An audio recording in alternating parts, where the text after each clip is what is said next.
सोचा कि काम करता हूँ, जो मेरे बांट के चना है ना मैं उन्हें चाव लेता हूँ, और जब कन्हैया नीचे आ जाएगा तो उसके हिस्से के चना मैं उसे दे दूंगा। भूख लगने लगी सुदामा को भैया। हुआ क्या, आरे लग रही भारी ठंड,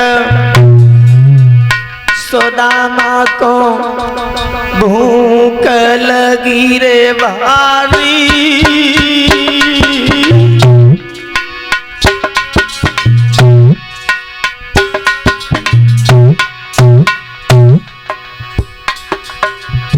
अरे तब लीने थे चना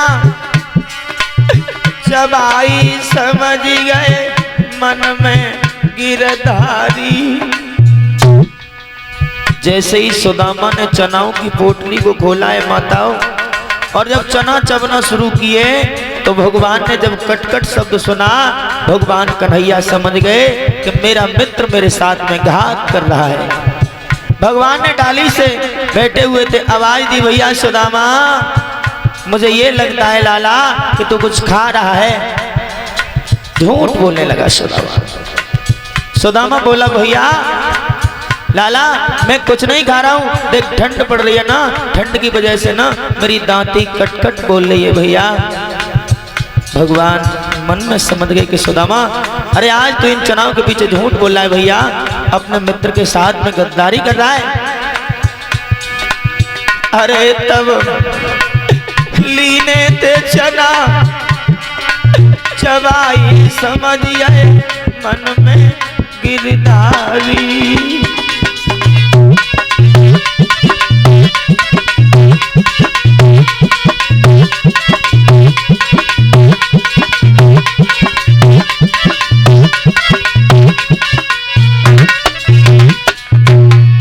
भगवान कन्हैया सोचने लगे सुदामा आज तू थोड़े से चनाओं के पीछे झूठ बोल रहा है भैया। आरे कपट तेने संग मेरे कियो, ओरे सुदामा आरे कपट तूने संग मेरे कियो। तब क्रोध में आई के गिरधारी ने श्राप तुरंत दियो। भगवान ने श्राप दिया मन ही मन सुदामा आज तू थोड़े से चनाओं के पीछे ना अपने मित्र के साथ गद्दारी कर रहा है भैया। एक दिन वो होगा कि तू एक एक दाने के लिए मोहताज हो जाएगा भैया। अरे तब क्रोध में आई के मन मोहन ने श्राप तुरंत दियो।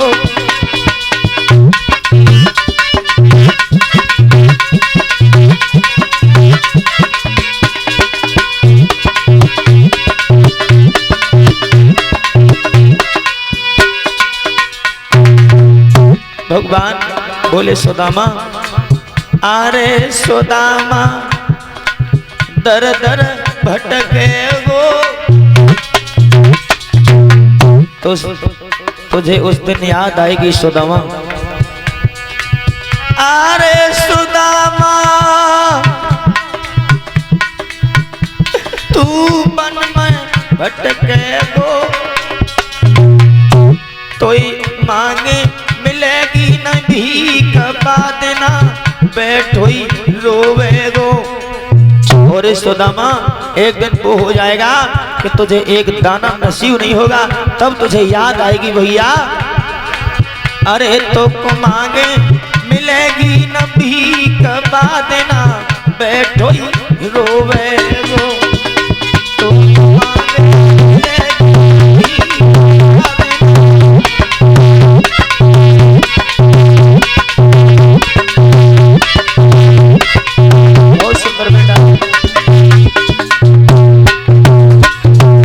लेकिन लला सतंदर अरे सुदामा मन में पछतावे।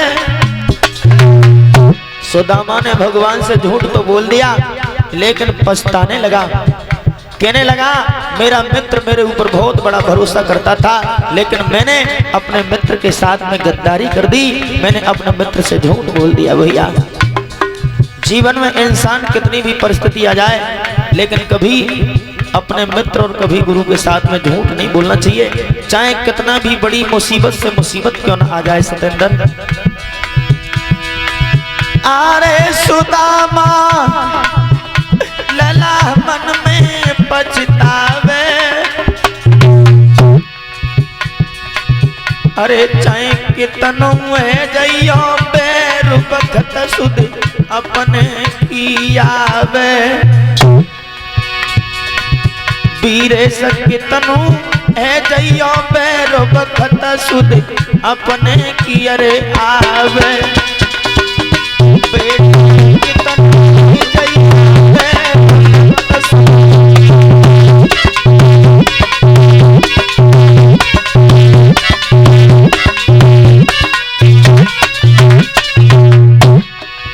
अरे हरी हरी बोलो मेरे भाई, अरे हरी हरी बोलो मेरे भाई, लला कर्म लिखिए नहीं मिटती, करो चाहे लाखों चतुराई, विद्याराम कर्म लिखिए नहीं मिटती, करो लला लाखों चतुराई,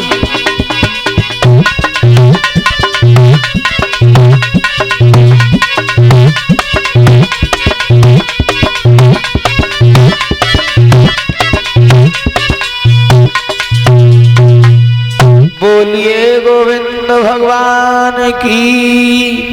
मेरे भैया भगवान कन्हैया ने सुदामा से पूछा, भैया सुदामा एक बात बता लाला, तू क्या खा रहा है? भूख तो मुझे भी लगी है भैया, जब से तू जंगल में आया है तब से तेरे साथ ही मैं आया हूँ। सुदामा ने जवाब दिया, भैया मेरे पास कुछ नहीं है लाला, मेरी भूख की ठंड की वजह से दांती बज रही है, इसलिए तुझे कटकट का शब्द सुनाई देता है। भगवान समझ गए कि सुदामा आज तो थोड़े से चनाओं के पीछे मुझसे झूठ बोला है, एक दिन वो होगा कि तू एक एक दाने के लिए मोहताज हो जाएगा। क्योंकि कहा जाता है भैया गुरु से कपट मित्र से चोरी,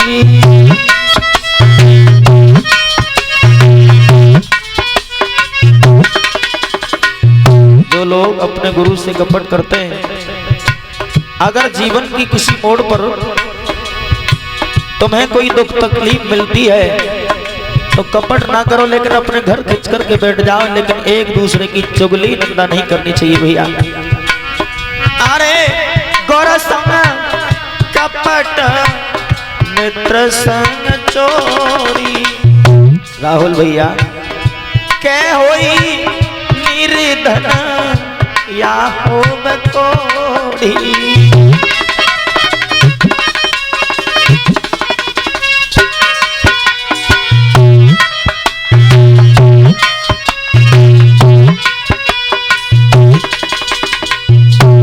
गुर से कपट मित्र से चोरी, और या होए निर्धन या होए कोढ़ी।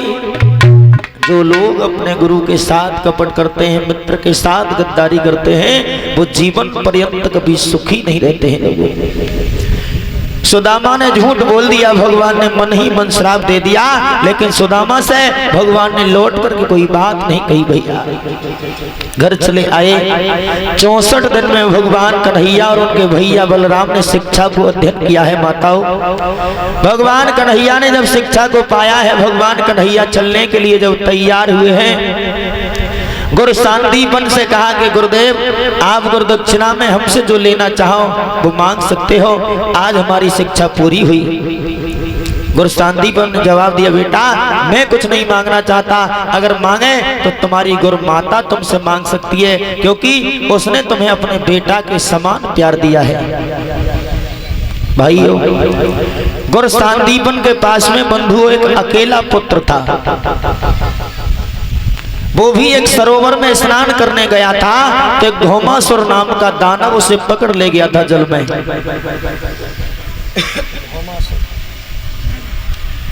लेकिन भैया गुरु सांदीपन ने जवाब दिया, अपनी माता से जाकर के पूछो। भगवान ने गुरु पत्नी से कहा, मैया आज हम अपने घर जा रहे हैं, तुम्हें गुरु दक्षिणा में कुछ चाहिए? बोले बेटा अगर देना चाहते हो तो मेरा भी एक तुम्हारे जैसा पुत्र था, अगर मुझे आप गुरु दक्षिणा देना चाहते हो तो मुझे गुरु दक्षिणा में मेरा बेटा ला करके वापस कर दो।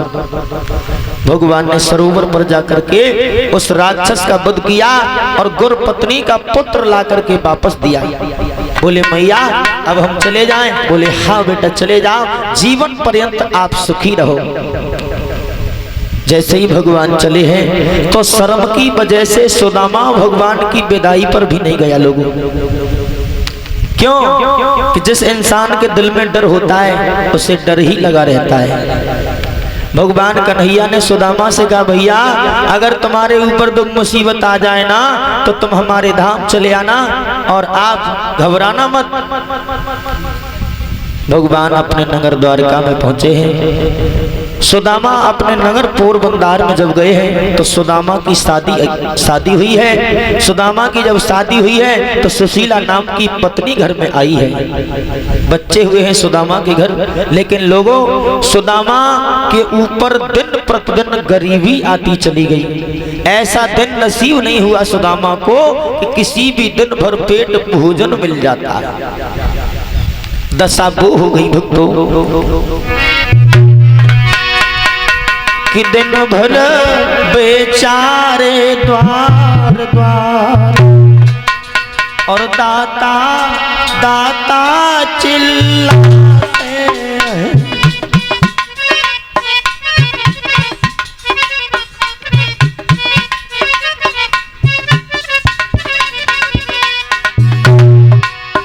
अरे दिन भरी बेचारे द्वार द्वार और दाता दाता चिल्लाते हैं, पर किसी रोज वो जी भर के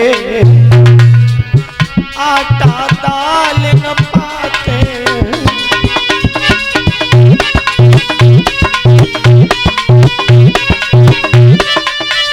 क्या ऐसा है सुदामा की लोगों, अगर कहीं पर नमक मिलता है तो आटा नहीं मिलता है, आटा मिल जाता है तो बेचारे को नमक नहीं मिलता है।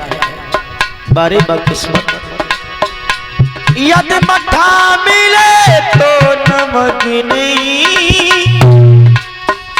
यदि नमक मिला तो मठा नहीं।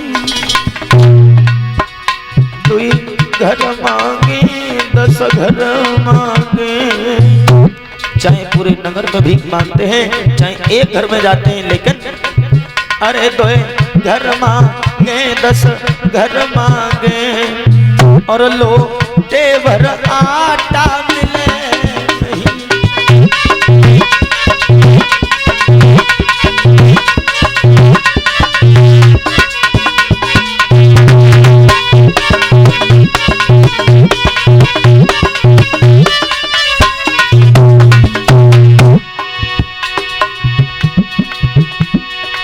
भैया होनी है बलवान, बुद्धि को चक्कर भारी है। क्योंकि भैया एक बुद्धि में गलत विचार आया सुदामा के, तभी तो उसने अपने मित्र से झूठ बोला। बेटा होनी है बलवान, बुद्धि को चक्कर भारी है।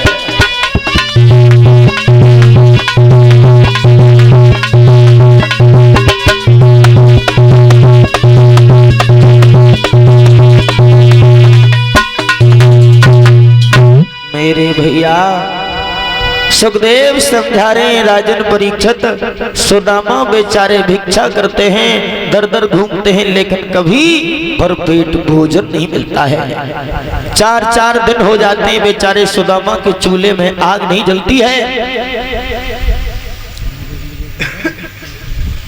लेकिन भैया सुदामा जी जब घर आते हैं तो सुशीला से कहते हैं, सुशीला कुछ भोजन की व्यवस्था है? सुशीला कहती है, पिया जिस दिन से मैंने तुम्हारे घर में कदम रखा है ना, एक भी दिन ऐसा नहीं हुआ कि मैंने भरपेट भोजन खाया हो। सर्दियों के मौसम में ऐसा कोई समय नहीं आया जो कि सर ढक करके मैं चैन से सो जाती।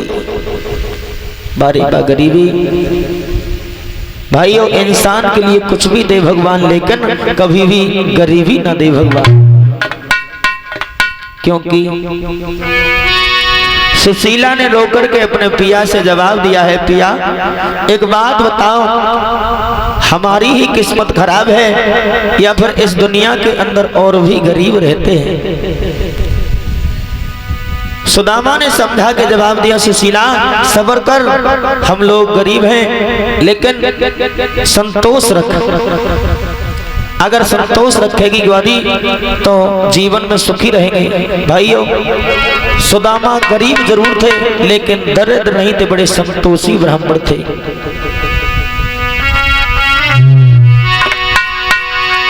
और सुशीला रोए के बोली है, साजन कि सुशीला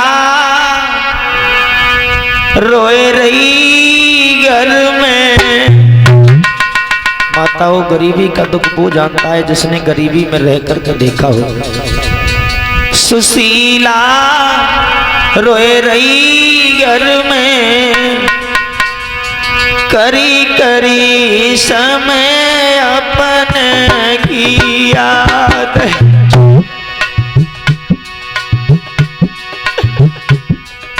वो मैया रोई रही घर में, करी करी समय अपने की याद।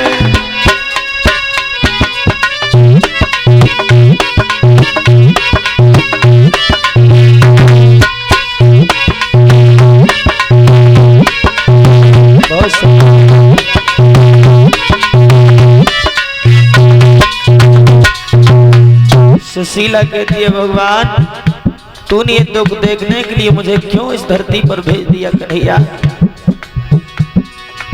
अब आगे मैया मर जाती,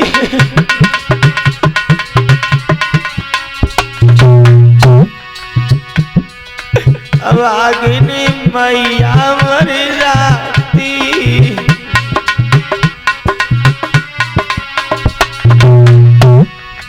पापनी हमको नार जाती बदुखिया,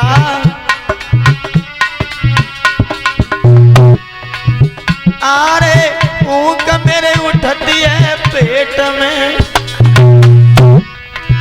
आरे ऊक जाके उठे पेट में, करी करे समय अपने की याद।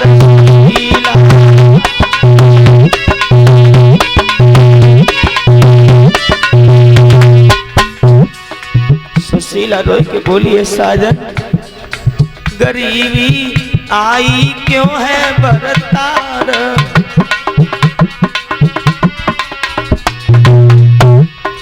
सुशीला बोली, साजन हमने कौन सा कर्म बुरा कर दिया जिससे आज हम लोगों को ये गरीबी भोगने को मिली है? साजन गरीबी क्यों आई है बरतार?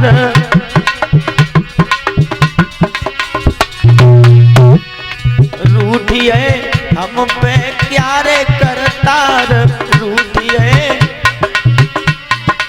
सुशीला बोली, हमें तो ऐसा लगता है कि भगवान हमसे रूठ गए, शायद भगवान हमसे ही नाराज है।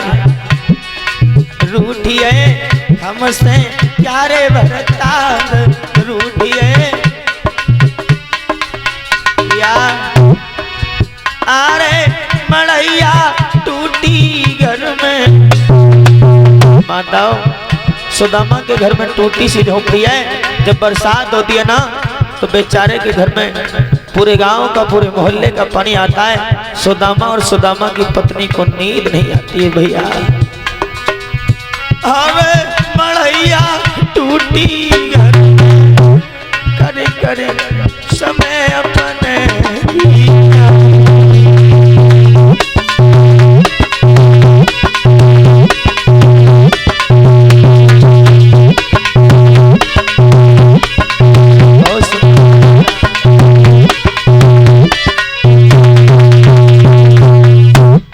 मेरे भैया आज सुशीला ने जवाब दिया है, साजन एक बात मेरी समझ में नहीं आती कि हम लोग आखिरकार गरीब क्यों हो गए। हमने ऐसा कौन सा जीवन में पाप किया है जिस पाप की सजा हम लोग आज तक पा रहे हैं। सुशीला के सामने सुदामा रोकर के जवाब दिया है, गोरी इस गरीबी का कारण तुम नहीं हो, इस गरीबी का कारण मैं है। पाप आपने नहीं बल्कि पाप मैंने किया है। बोले साजन तुमने ऐसा कौन सा काम कर दिया। दोनों हाथ जोड़ करके बेचारे सुदामा खड़े हो गए। बोले गोरी इस बात को ना पूछे, इस बात को जब मैं तुझे बताऊंगा ना तो मेरा दिल टूट जाएगा। सुशीला ने पैरों को पकड़ लिया, बोली साजन आखिरकार बात क्या है, आप मुझे न बताओगे तो दूसरे कौन सुनेगा तुम्हारी, क्योंकि मैं तुम्हारी अर्धांगिनी है पिया। उसी समय सुदामा ने जवाब दिया है, गोरी आरे रोए रोए सुदामा कहे, आंखों से आंसू आने लगे हैं भैया सुदामा के। क्योंकि भाइयों अगर कोई सच्ची घटना अपने साथ में होती है ना, और अगर उस सच्ची घटना का वर्णन तुम दूसरे से करोगे तो तुम्हारी आंखें नम जरूर हो जाएंगी भैया। अरे रोए रोए सुदामा कहे, नारे मैंने हरि से रे कपट कियो। प्यारी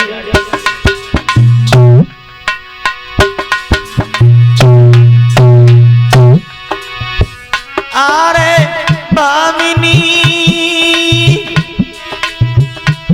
मैंने हरि से कपट कियो। कोई बाही कारण गिरधारी ने आई मोयस राफ दियो। बोले गोरी मैं और कन्हैया बचपन के मित्र हैं, वो श्याम मेरे बचपन का साथी है, लेकिन मैंने अपने मित्र के साथ में बहुत बड़ा दगा किया है।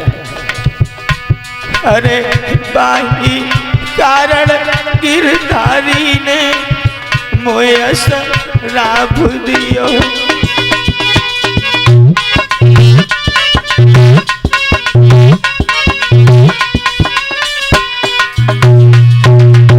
बोले सुनो एक दिन आ गए हम लेन लकड़ियां गुरु मैया ने चना गए। हे गोरी एक दिन मैं और भैया सुदामा ना जंगल में लकड़ी लेने के लिए गए थे, तो गुरु मैया ने हमें चना दिए थे और कहा था कि भूख लगने पर दोनों भैया मिलकर के चाव लेना। एक दिन आ गए हम लेन लकड़ियां गुरु मैया ने चना दे, और मोह से निठुर नीचने प्यारी वो अकेले चावले। बोले प्रिय मैंने अपने हिस्से के और अपने मित्र के हिस्से दोनों के हिस्सा के चना चाव लिए। मोहन ने पूछी कहा खाए रहो, मैंने उलटे ही जवाब दे।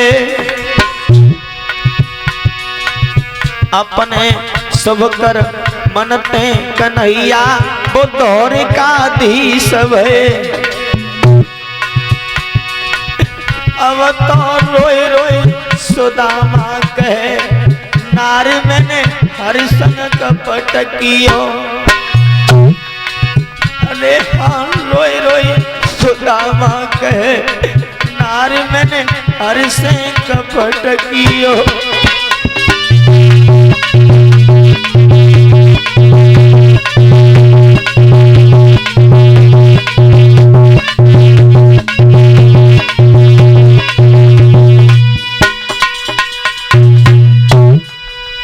उसी समय मेरे भैया जब सुशीला ने इतनी बात सुनी, अपने पति के पैरों को पकड़ लिया और दोनों हाथ जोड़ करके बोली साजन जब तुम्हारे कन्हैया जैसे मित्र हैं तो एक बात क्यों ना सुनो मेरी। बोले क्यों? जवाब दिया एक काम करो, हम लोग गरीब हैं, तो तुम अपने मित्र के पास चले जाओ। सुदामा बोले गोरी, बनी बनी के चेहरे पर लाखों निसार होते हैं प्यारी, और जब बनकर के बिगड़ जाए ना तो दुश्मन हजार होते हैं। बनी बनी का निराला ठाठ होता है, टूट जाता है बिगड़ी में जो रिश्ता खास होता है। बोले पिया, तो अपना कोई परिवार वाला हो तो उससे आप अपनी मदद मांग लो। सुदामा ने जवाब दिया, प्रिय मुझे ये लगता है कि शायद तू पागल हो गई। अगर मेरा कोई अपना होता तो अपना मुझसे बात करने नहीं आता। लेकिन एक बात बता दूं बंधु, मैंने तो सिर्फ यही सोचा है और देखा है कि बनी बनी के सब साथी बिगड़ी में नाई भी। सगा भाई भी बिगड़ी में साथ छोड़ जाता है भैया। कि बनी बनी के सब साथी हैं, बिगड़ी को नाई भी। ओरे विधाता तूने कैसी लिखी तकदीर।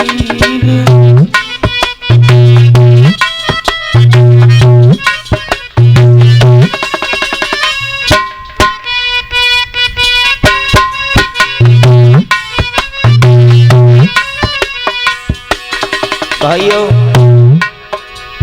बिगड़ी में कोई किसी का नहीं होता है योगेश। बनी बनी के सब साथी हैं, बिगड़ी को नाई।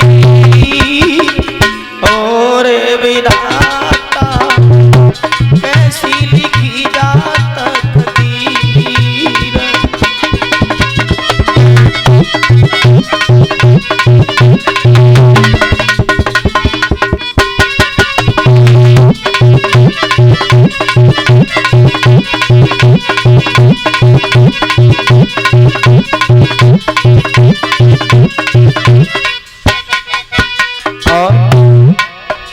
अरे बिगड़ी में छूट जाए के रिश्ते नाते।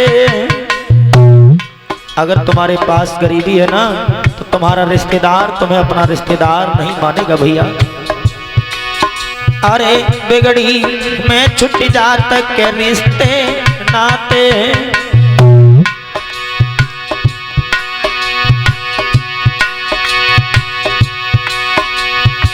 अपने भी हो जाएं पराए, यानी जो अपना इंसान होता है ना, बिगड़ी में वो भी पराया हो जाता है। बिगड़ी में छूट जात के रिश्ते नाते।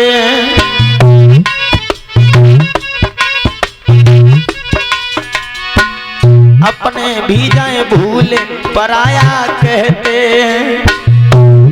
तुम्हारा सगा भाई है, तुम्हारा काम खराब है और भाई का काम अच्छा है। किसी बाहर के लोग ने आकर के पूछा, भैया क्या तुम उन्हें जानते हो? ये नहीं कहेगा कि वो मेरा भाई है। सगे भाई के नाते इतना कह सकता है, हाँ जानता हूं भैया, वो मेरे पड़ोस में रहता है। लेकिन ये नहीं कहेगा कि मेरा सगा भाई है। और ये तुम्हारा काम सही है, तुम उसके कुर्मा खानदान के ना होंगे। लेकिन अगर किसी बाहर वाले ने पूछा कि उन्हें जानते हो तो यही कहेगा, अरे वो मेरा भैया लगता है। कुछ ना कुछ बता देगा, क्योंकि जो दिखता है वही दुनिया के अंदर बिकता है भैया।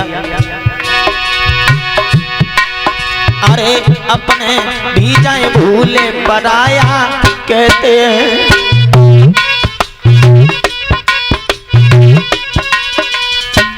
और यहाँ तक है, रिश्तेदार भूल सब जाते। सोगेश भैया, रिश्तेदार भूल सब जाते, साथ न देता और विधाता कैसी लिखी जात तकदीर।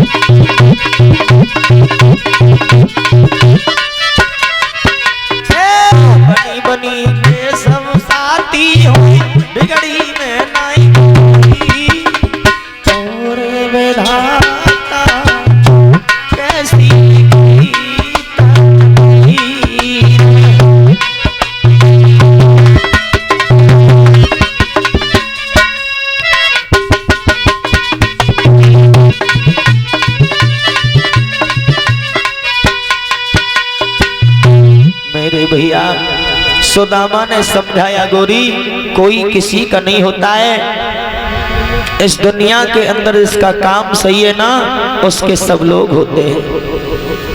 सुशीला कहने लगी साजन इसका मतलब ये है कि हम लोग सदा गरीब बने रहेंगे। बोले सबर कर गोरी, एक दिन हमारा भी भाग चमकेगा, हमारी भी किस्मत किसी न किसी मोड़ पर भाग लेगी। और सुशीला रोई के बोली है पिया कैसी है मेरी तकदीर, क्यों लली को से मिल लो।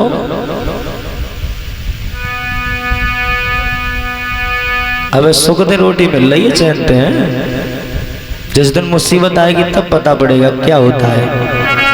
लेकिन भैया